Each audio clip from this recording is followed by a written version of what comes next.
그리고 꼭 그 의학적인 소견상 염색체 이상이든 아니면 심장의 판막의 이상이든 아니면은 이게 뇌신경계통이나 호르몬의 계통의 이상이 특정 그 호르몬이라든가 뇌신경계통의 이상으로 인해 가지고 꼭 유전적인 어떤 문제를 발생했다고 해서만 유전일까요?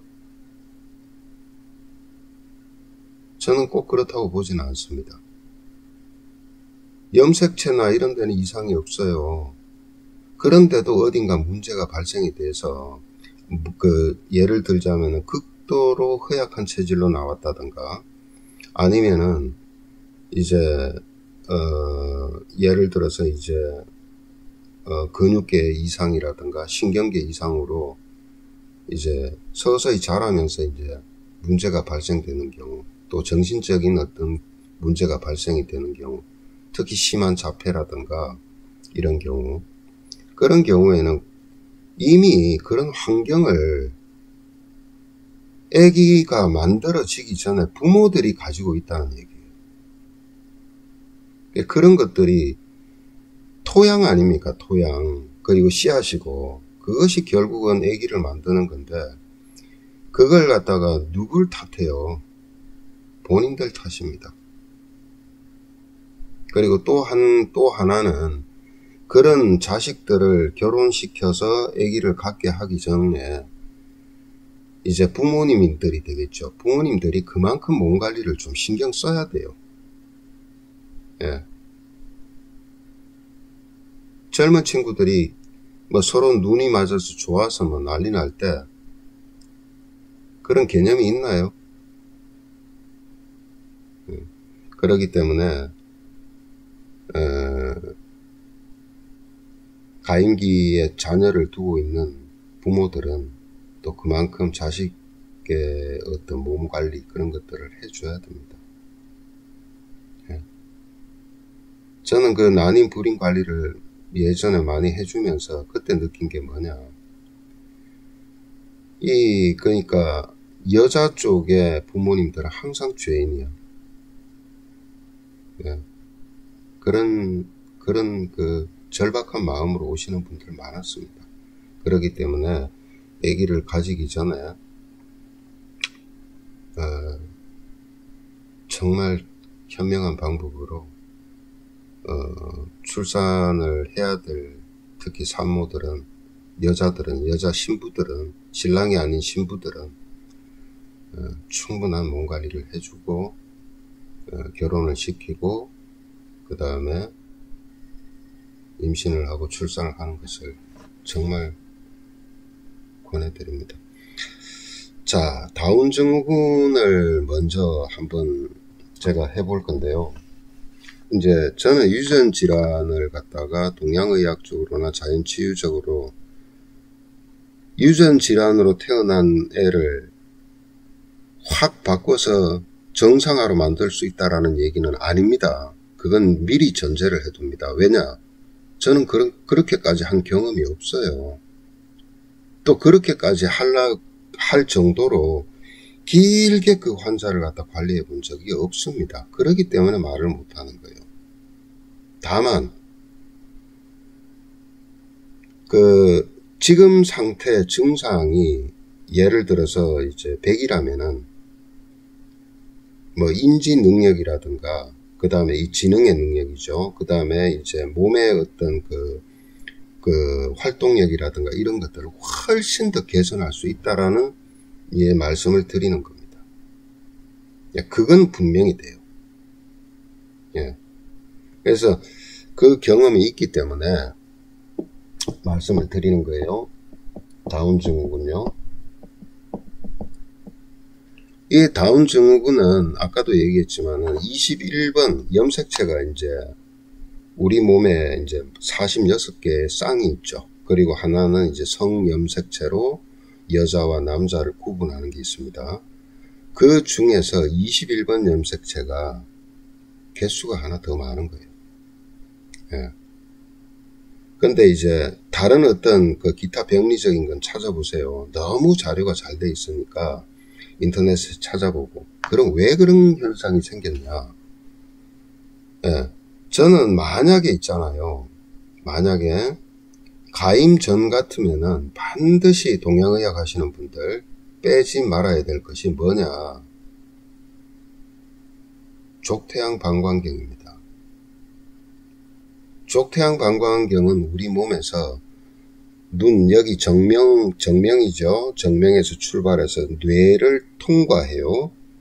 예, 이 뇌를 통과해서 어디로요? 등줄기를 따라서 하초로 내려가죠. 새끼발가락으로 내려갑니다. 이것이 바로 중추신경계를 담당하고 있는 에너지 공급원이에요. 에너지 조절 장치예요. 예. 실제로 다운증후군 걸린 애들이 보면은 얼굴에서 어때요? 눈초리가 올라가고 얼굴이 평평하게 평면 상태가 되고 눈, 코, 입이 다 작아요. 그리고 그 애들의 특징이 보면요. 엉덩이가 불룩 튀어나와서 휘어져 있습니다. 다리가 안짱다리 같이. 예. 그리고 손가락, 마디 이런 것들이 짧죠. 예. 그리고 또 뭐냐, 지능이 떨어져요. 그리고 이게 행동하는데 움직임이 부자유스러워요. 예. 그러니까 가만히 들여다보세요. 어디에 문제가 있는가. 이미 족태양 방광경락상 유주선상에서 거의 문제가 이미 발생이 되어 있습니다. 예. 그러니까 그래서 이제 제가 예전에 강의를 할 때, 오프라인 강의를 할 때 그때 제자였어요. 근데 그 부부는 그때 공부를 하게 된 계기가 딸애가 다운증후군이었습니다. 그때 나이가 7살이었죠. 7살 정도. 이제 초등학교 곧 들어갈 나이에요. 들어갈 나이인데 유치원은 못 가고 어디냐면 이제 그 특수학교를 그때 이제 다니고 있었는데 9살이네. 9살. 그래서 다른 애들은 초등학교 이미 2학년인데 얘는 초등학교를 못 가고 물론 이제 당연히 초등학교에 가서 적응이 안 되죠. 그러니까 특수학교를 다니고 있었는데 지능으로 봤을 때는 한 4살 수준이 안 돼요. 예. 그러니까 이 부부는 애 엄마는 일본인이에요.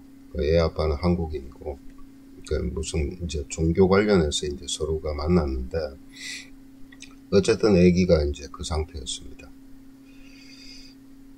첫애는 남자인데 괜찮았는데, 둘째 딸이 그렇게 됐어요. 예, 그래가지고 이제 어떻게 조금이라도 그 애한테 도움이 될까 싶어서 공부를 하게 이제 배우게 됐는데, 이제 그래서 내가 방법을 이제 제 나름대로 방법을 얘기를 해주고 그대로 그 친구들은 해봤던 겁니다. 이제 근데 다행인 건 뭐냐면 다른 일반적인 애들은요 침을 겁을 엄청 내잖아요. 엄청 내거든요.